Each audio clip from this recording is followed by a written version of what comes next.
3.0D 4D 166-173 chevaux un KDF-TV. Le Prado 120 est le plus souvent équipé d'un turbodiesel un KDF-TV de 3 litres. Il s'agit d'un 4 en ligne avec un bloc cylindre en fonte, une culasse à 16 soupapes et une turbine à géométrie contrôlée. Les versions ultérieures de ces moteurs recevaient des pistons trop faibles.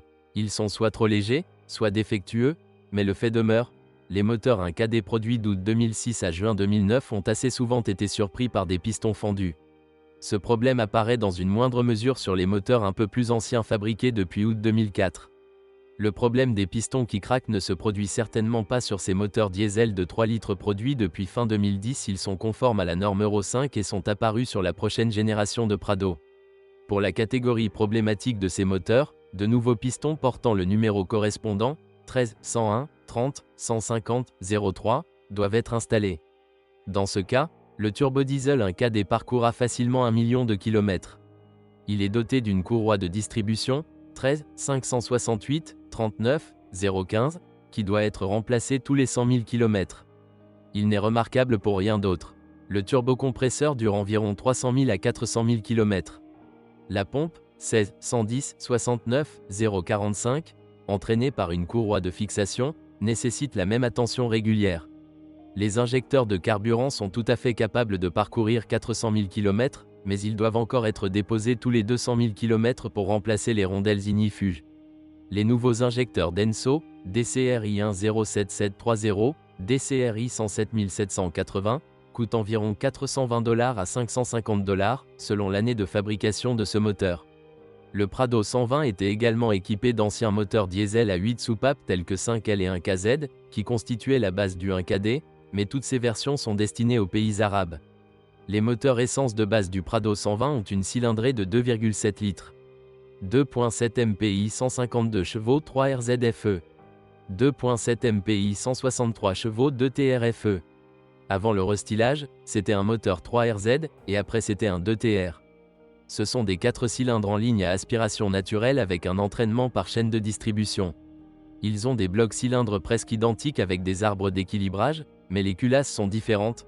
Tous deux ont des culasses à 16 soupapes, seuls les jeux thermiques de l'ancien 3RZ sont réglés par sélection de rondelles, tandis que le 2TR dispose de compensateurs hydrauliques pour cela. Le moteur 2TR dispose également d'un déphaseur sur l'arbre à came d'échappement.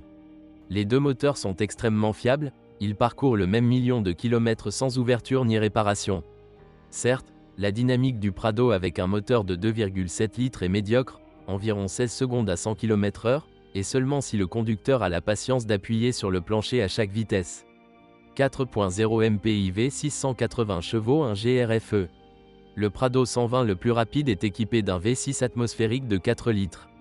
C'est également un moteur très fiable, mais il peut être endommagé par une surchauffe. Le radiateur doit être maintenu propre, sinon la culasse sera déformée et le bloc cylindre en alliage léger ne sera pas satisfait de l'augmentation de la température.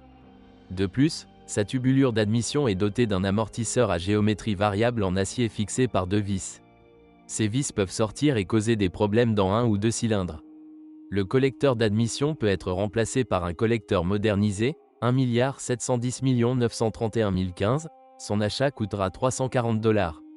Ou vous pouvez ouvrir l'ancien de manière à tirer l'essieu avec cet amortisseur sur le côté et fixer solidement les vis de toute manière appropriée ou même les remplacer par des rivets. L'entraînement des soupapes du moteur de 4 litres n'a pas de compensateurs hydrauliques, les jeux thermiques doivent être ajustés en sélectionnant les poussoirs. En pratique, ces moteurs n'ont pas besoin de tels réglages pendant très longtemps. La tension de la chaîne de distribution principale est vérifiée par la saillie de la tige du tendeur hydraulique, visible à travers la trappe de visite. Si la tige sort de 20 mm, la chaîne est à changer. Lorsque la chaîne est trop tendue, le check engine s'allume. Ce moteur met beaucoup de temps à démarrer et est généralement associé à des fuites d'injecteurs de carburant. En raison des vieux joints de couvercle de soupape, de l'huile pénètre également dans les douilles de bougies d'allumage. En règle générale, la consommation d'huile du V6 de 4 litres est minime, bien qu'une surchauffe à court terme puisse entraîner des éraflures sur les cylindres. Dans les versions arabes du Toyota Prado 120, il existe une version avec un V6 différent, l'indestructible moteur 5VZFE de 3,4 litres. Le Prado 120 n'a aucun problème avec les transmissions manuelles. Passons directement aux machines automatiques, qui sont également très fiables. Aisin A340F, 343 F45. Transmission automatique. La transmission automatique à 4 vitesses est lente, mais extrêmement durable. Si vous rafraîchissez l'huile du Toyota Tom 4 tous les 50 000 km, elle durera facilement plus d'un demi-million de kilomètres. Le filtre à huile, 3 533 60 030, de cette transmission a un boîtier en acier, l'élément filtrant est un treillis en acier. Vous pouvez simplement le laver et vérifier en même temps s'il y a des débris d'usure. Aisin A750F 5 vitesses transmission automatique. L'Aisin à 5 vitesses est apparu en août 2004, d'abord associé à un moteur de 4 litres, puis à un moteur diesel 1KD. Il ne donne également aucune raison d'inquiétude ou de réparation avant 500 000 km. Pour l'entretenir, du type ATF Toyota WS est utilisé et le filtre à huile, 3 533 60 050, peut également être simplement lavé. Avec un kilométrage supérieur à 300 000 km, du jeu peut apparaître en raison de l'usure de la traverse d'arbre de direction intermédiaire, 45, 203, 35, 310. L'arbre d'origine coûte environ 170 $. Vous pouvez changer uniquement la traverse ou acheter un arbre non original, cette option ne coûte pas plus de 50 $. La crémaillère de direction dure environ 300 000 km, puis commence à taper. Le rack peut être réparé sans problème dans les stations-service spécialisées. Les traverses d'arbres de transmission de ce SUV sont réparables. Ils peuvent être extrudés, enfoncer le lubrifiant dans les roulements. Cette procédure peu coûteuse doit être effectuée tous les 10 000 km. Si nécessaire, les traverses à cardan peuvent être facilement retirées. Il est également nécessaire de lubrifier les cannelures de l'arbre de transmission arrière afin que la corrosion ne les ronge pas et n'entraîne pas de jeu. Le jeu dans les cannelures de l'arbre de transmission endommage la boîte de vitesse arrière et, à la longue, elles peuvent simplement être coupées. La transmission intégrale dans la plupart des versions du Prado 120 est une transmission intégrale permanente. Un boîtier d'actionneur en plastique est vissé sur la boîte de transfert, qui comprend un blocage de différentiel central. Si une fuite d'huile apparaît sous le boîtier, alors, conformément aux instructions, vous devez retirer la boîte de transfert pour remplacer le joint torique 90 301 56 009 de l'actionneur. Mais les spécialistes des services spécialisés parviennent à réaliser cette procédure sans démonter la boîte de transfert. Les versions arabes ont une transmission intégrale rechargeable, c'est-à-dire à temps partiel, sans différentiel central. L'huile de la boîte de transfert et des boîtes de vitesse peut et doit être changée. Les huiles sont évacuées par les bouchons, le niveau est réglé à l'aide des bouchons de trop-plein. Une transmission conventionnelle approuvée GL5 avec une viscosité de 7,5W90 pour la boîte de transfert et de 8,0W90 pour les boîtes de vitesse est utilisée partout. La boîte de transfert et la boîte de vitesse avant contiennent environ 1,4 litre d'huile et l'essieu arrière contient 3 litres d'huile. Tous les éléments de la transmission Prado 120 nécessitent une attention particulière en raison de fuites d'huile à travers leurs joints.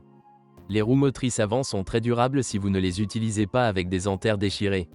Le Toyota Prado 120 doté de moteurs de plus de 2,7 litres était équipé en option d'amortisseur à réglage électronique. Ce système est appelé TEMS. La rigidité des amortisseurs avant est réglée par des actionneurs externes, 8 924 160 010, montés au-dessus de la tige de l'amortisseur. Au fil du temps, les boîtiers en plastique de ces actionneurs s'effondrent simplement en deux et tout le remplissage électronique périt. Les nouveaux actionneurs coûtent environ 200 $.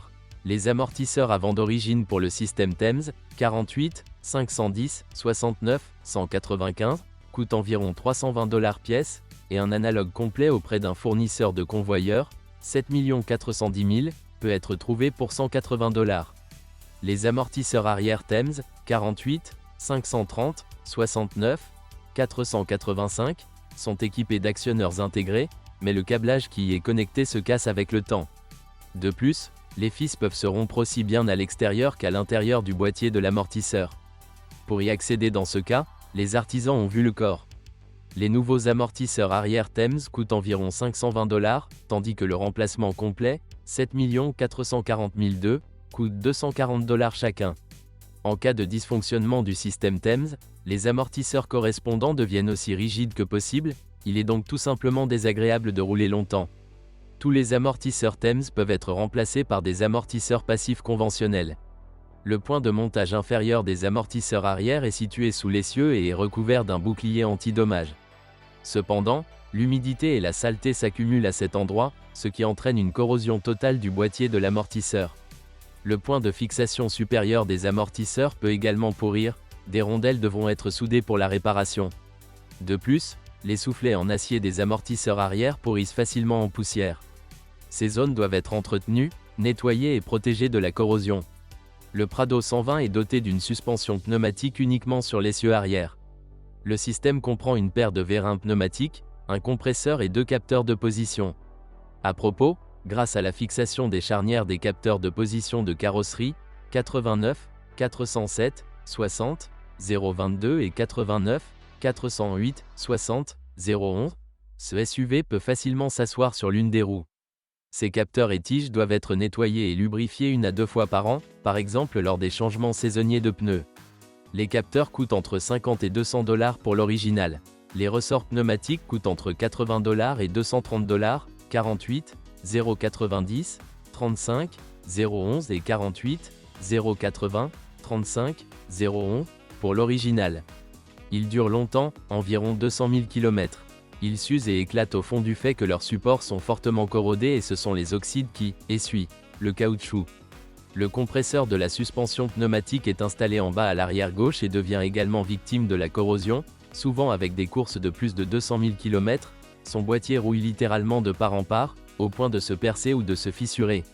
L'humidité pénètre à l'intérieur, tuant l'armature, rotor, du moteur électrique. Le compresseur coûte entre 230 $ et 800 $ pour l'original, 48, 910, 60, 021. À l'avant, le Prado 120 dispose d'étriers de frein fixes à 4 pistons. Souvent, le piston inférieur intérieur reste coincé ici, puis tous les autres. Si les joints ne sont plus étanches et que l'humidité a entraîné une corrosion des pistons, leur retrait pour les remplacer peut être très difficile. Dans le bon sens, tous les 2 à 3 ans, il vaut la peine d'entretenir les étriers avant, de changer le kit de réparation, 04, 47, 87, 00, 80, et, si nécessaire, les pistons, 47, 731, 35, 040. Les freins arrière ont des étriers flottants, ils sont encore plus délicats et nécessitent une attention littéralement chaque année. Sinon, les plaquettes se déforment, provoquant une usure inégale des disques de frein et même un blocage des étriers. Pour entretenir les freins arrière, il suffit généralement d'installer un kit de réparation, 04, 47, 93, 50, 60, avec des axes et leurs soufflets. En parlant de suspension, n'oubliez pas la suspension de carrosserie, elle est fixée en 8 points. Chacun contient une paire d'amortisseurs en caoutchouc, 52 207-35 050, 52, 205, 35, 160, 52, 203, 35, 210 et 52, 201, 35, 100. Après 250 000 km, vous pouvez constater des fissures sur ces amortisseurs et penser à les remplacer. Les bagues stabilisatrices arrière sont considérées comme la partie la plus éphémère de la suspension Prado 120, elles durent environ 150 000 km et coûtent 5 $, 48, 815, 10, 090. Les liaisons stabilisatrices arrière d'origine coûtent environ 60 $, 48, 830, 60, 030, et les remplacements commencent à 8 $. Comme vous l'avez peut-être deviné, la suspension est très résistante. Le coût des leviers arrière d'origine varie entre 100 et 200 $ chacun, mais ceux qui ne sont pas originaux sont beaucoup moins chers. Chacune des roues avant est montée sur 2 leviers. Le bras inférieur complet coûte 330 $, 48, 069, 60, 010. Le bras supérieur coûte environ 150 $, 48, 630, 60, 020. Les blocs silencieux du bras inférieur d'origine peuvent être achetés séparément, 48 654 - 60 030, 48, 655, 60, 030, coûtent entre 30 $ et 40 $. Les articles non originaux sont beaucoup moins chers. Vous pouvez également acheter des rotules non originales pour les 2 bras. Les roulements de roues avant coûtent entre 35 et 120 $, 43, 570, 60, 010, et durent environ 100 000 km. La corrosion est peut-être la seule chose qui peut empêcher ce SUV de parcourir 1 million de kilomètres. Les voitures destinées à l'Europe et à la Russie sont au moins protégées de la corrosion. Si la voiture nous vient des pays arabes, elle ne durera pas longtemps sans protection anti-corrosion sur le dessous et les arches. Il est impératif de protéger la zone du cadre au-dessus du bras de roue avant droit de la corrosion, le vin principal est là. S'il rouille de manière méconnaissable, les autorités d'enregistrement créeront certains problèmes lors du changement de propriétaire. Il existe de nombreux trous technologiques dans le châssis de ces voitures, dans lesquels la saleté et l'humidité s'accumulent. Cependant, on trouve difficilement un cadre franchement pourri. À propos, les éléments du cadre rouillent principalement le long des soudures. En fait, la carrosserie souffre beaucoup plus de la corrosion. Les seuils pourrissent facilement dans les trous et les panneaux de plancher peuvent devenir délabrés. Les passages de roues, ou plutôt leurs garde-boue internes, rouillent aussi bien au niveau des jonctions avec les bas de caisse qu'autour de tous les trous technologiques, supports d'amortisseurs, sièges de troisième rangée. Même si les arches ont un revêtement anti-gravier d'usine, il ne faut pas lui faire entièrement confiance, il se fissurera et sera transpercé par les pierres. Et puis la corrosion prendra le dessus. Les arches avant rouillent également activement sous l'influence de l'humidité et des réactifs. De plus, la corrosion peut atteindre le sommet, c'est-à-dire sur le côté du compartiment moteur. Souvent, si le propriétaire décide de se débarrasser de la corrosion de la carrosserie, c'est-à-dire laver, sabler et traiter le fond, puis à ces travaux s'ajoute la peinture des garde-boue avant côté capot. Ajoutons que la partie supérieure du tube depuis le col jusqu'au réservoir d'essence et même les deux rubans de fixation, 77, 602, 35, 030 et 77, 601, 35, 090, du réservoir d'essence sont victimes d'une corrosion destructrice. La corrosion apparaît également facilement le long des bords inférieurs des portes et fait même gonfler la peinture dans l'ouverture de la porte arrière, près des feux et des charnières. Mais l'endroit le plus douloureux de l'ouverture de la porte du coffre est le bord tout en bas, sur lequel est placé le joint de toute l'ouverture. Souvent, les bords de deux panneaux adjacents commencent déjà à s'effriter à cause de la rouille. La peinture écaillée devient lentement rouge. Souvent, bon nombre de ces points rouges apparaissent sur le panneau de toit, le long du bord supérieur du pare-brise. À propos, les boulons de fixation des rails de toit finiront par laisser entrer de l'eau dans l'habitacle, car les bagues en plastique entourant leur filetage vont simplement sécher. Ces espaces peuvent être comblés avec du silicone ordinaire. Après de fortes pluies ou des lavages, il vaut la peine de palper le tapis sur le sol pour voir s'il est mouillé. Si votre Prado est équipé d'un toit ouvrant, vérifiez ses tuyaux de drainage. Il arrive également que le joint entre le bouclier moteur et le montant avant de la carrosserie diverge, c'est-à-dire au niveau des charnières supérieures des portes conducteurs. Cet endroit est clairement visible si vous retirez l'aile avant du côté humide. La porte arrière s'affaisse, la serrure de la porte commence à bouger sur sa charnière, puis la porte commence à trembler, à rayer la peinture dans l'ouverture, et il faut la soulever pour la fermer. Ce processus se déroule à un rythme accéléré dans les Prado 120 de pré-restylage, qui ont une roue de secours accrochée à la porte. La raison en est l'usure des axes en acier des charnières. Les charnières originales, 68, 801, 60, 050, coûtent $70, elles dureront 5 ans. Il existe des substituts 3 fois moins chers, mais il est préférable de fabriquer de nouveaux axes, essieux, et de les équiper de bagues en bronze. À propos, de tels kits de réparation sont également disponibles à la vente. Une méthode de réparation plus sévère et moins élégante consiste à installer des patins de charnière dans les ouvertures pour niveler la porte et compenser l'usure des axes. À propos, les charnières de porte s'affaissent exactement pour la même raison et sont traitées de la même manière. Sur le Prado 120 restylé, la roue de secours pend sous le bas, s'abaisse et se relève à l'aide d'un treuil, 51, 900, 60, 280, qu'il faut bien lubrifier, sinon elle deviendra têtue et il ne sera pas possible d'abaisser la roue de secours au bon moment. Et disons quelques mots sur les phares, les feux de croisement et de route de ces voitures sont médiocres en sortie d'usine. De plus, les abat-jours et même les réflecteurs de phare deviennent ternes au fil des années. Ce problème peut être résolu par tous les moyens, de la restauration des phares, en passant par l'installation de lampes LED ou de lentilles LED, jusqu'au remplacement des phares par des phares non originaux et plus voyants. Derrière la garniture de coffre droite se trouve le circuit arrière du système de climatisation avec un évaporateur séparé, vers lequel 2 tubes en aluminium sont acheminés le long du bas. Bien sûr, avec le temps, les tubes se corrodent et commencent à laisser échapper du fréon. Il est plus facile de les remplacer par des tuyaux spéciaux. Les canalisations du système de climatisation situé sous le capot se corrodent beaucoup moins fréquemment. L'intérieur du Prado 120 est totalement sans fioritures, mais rien d'autre n'est exigé. Qu'est-ce qui peut vous surprendre avec cet intérieur? Parfois, le tableau de bord se fissure. Il apparaît généralement dans la zone de la visière au-dessus du tableau de bord. Et lorsque vous parcourez plus de 350 000 km, certaines LED du tableau de bord s'éteignent. Ils peuvent être remplacés par des similaires. L'accoudoir de nombreux Prado 120 a commencé à grincer, alors les artisans ont appris à insonoriser ces pièces en plastique et à changer les butées usées, 58 959 60 060 pour qu'il arrête également de taper. Lorsque le kilométrage dépasse 200 000 km, le ventilateur du chauffage se met à siffler. Le ventilateur d'origine, 87 103 35 080, coûte environ 500 $ et les remplacements commencent à 50 $. Mais ils ne répondent pas toujours aux attentes.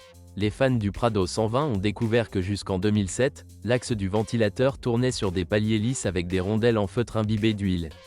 Au fur et à mesure que l'huile sèche, un grincement apparaît. Les artisans ont appris à démonter le moteur électrique du ventilateur afin d'accéder à ces bagues et de les lubrifier. Et après 10 à 12 ans de fonctionnement, l'arbre du commutateur d'allumage se brise, après quoi le verrou défile simplement et ne s'enclenche pas en position. Un arbre de réparation est disponible à la vente, HR 4528 06 0560.